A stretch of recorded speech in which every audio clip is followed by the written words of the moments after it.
5 начина да счупиш един екип. Според Патрик Ленсиони има 5 надежни начина да разбиеш един екип.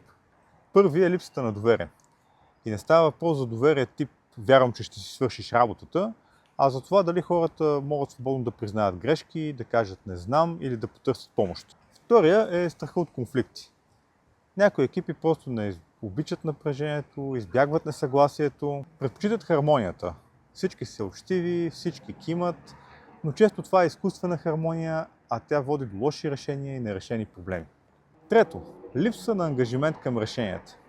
Хората уж участват в срещите, участват в решенията, обаче като излязат от стаята си казват, аз всъщност не съм съгласен и не действат по следващите стъпки.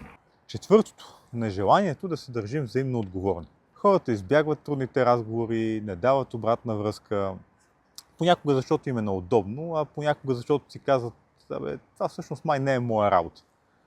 Обаче всъщност е. И пето, липса на фокус върху резултатите на екипа. Вместо всеки един да бъде фокусиран върху това какво трябва да постигнем, работейки заедно, хората започват да мислят за собствените си цели и за собствените си желания. И в този момент екипа вече спира да бъде екип.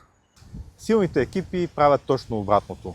Изграждат доверие, влизат в здравословни конфликти и дебати за важните неща, имат ангажимент към решенията, държат себе си и останалите отговорни за изпълнението им и са фокусирани върху резултатите, които като екип трябва да доставят.